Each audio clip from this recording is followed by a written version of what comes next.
আসসালামু আলাইকুম। আশা করি সকলে ভালো আছেন। আমি আল্লাহর রহমতে ভালো আছি। দেখেন আমি মাঠে বসে আছি।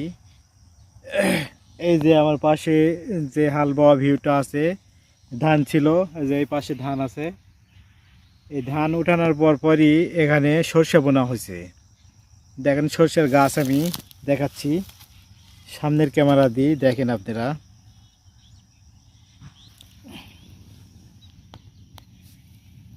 এই যে সরষের গাছ সব উঠে গেছে,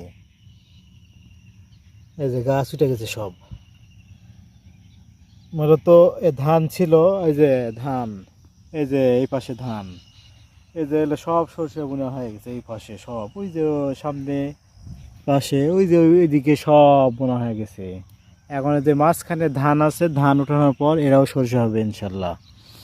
আল্লাহ সুযোগ দিলে বোনা যাবে ইনশাল্লাহ। এই যে দেখেন, তাহলে আমরা একটা আবাদ শেষ করার দু একদিন পরেই আমরা আর একটা আবাদের প্রস্তুতি নিচ্ছি। নেওয়ার পরে দেখেন না যে এরা মূলত আগেই কাটা ছিল ধান, এই কারণে আগে ভাগে বুনতে পারছে যে সরষে। এই যে গাছ উঠে গেছে সরষে, এরা মূলত দেশি সরষে। আমরাও দেশি সরষে বুনবো। এই যে দেখেন, এই ধান উঠানোর পর আল্লাহ সুযোগ দিলে আমরা বুনবো ইনশাল্লাহ। এই আবাদ তোলার পর এরা হচ্ছে আমাদের রোপার আবাদ। মানে এই আবাদটা কিছুটা হলেও লাভজনক। কী কারণে আমরা বর্ষালি এই আবাদটা বলে থাকি? এই কারণে যে পানি কোনো খরচ হয় না, পানি আল্লাহর দান, আল্লাহ বৃষ্টি দেয়, এই কারণে এই সময় কোনো পানি লাগে না, আল্লাহ দেয় আমাদের, সেটা থেকে হয়ে যায়। আর মূলত যেটা এরপরে যে আবাদ করব, ইরির আবাদ, সেই আবাদটা পানি ডিবের হোক নদীর হোক, পানিটা সেচে কিনে নিয়ে আসা লাগে পানি। এতে খরচ বেশি হয়, পানি কিনে আবার সার কিনে সব কিছু কিনে, এই জন্য খরচ বেশি হয়ে যায়। আর যেই আবাদটা উঠবে এখন, এই আবাদের সারও কম লাগে, আবার হচ্ছে পারে পানিও আল্লাহর দান, আল্লাহ দেয়, খালি অল্প একটু সার আর কীটনাশক হলে হয়ে যায় এই আবাদটা, এই রোপার সময়। আর এরপরে যে আবাদটা হবে এর খরচটা বেশি হবে।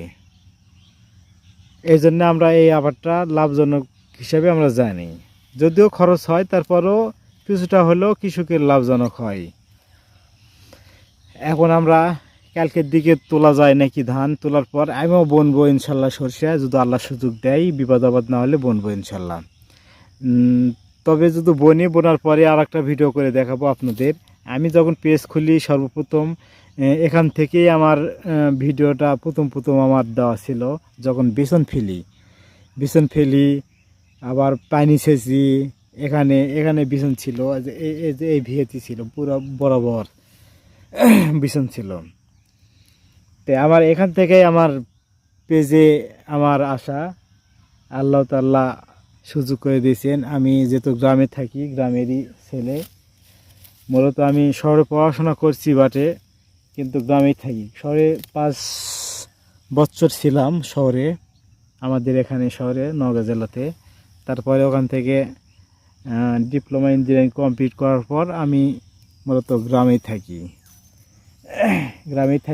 কৃষি আবাদ দেখাশোনা করি এবং যথেষ্ট পরিমাণ করার চেষ্টা করি। কৃষি যতগুলো আবাদ আছে সবগুলাই করি।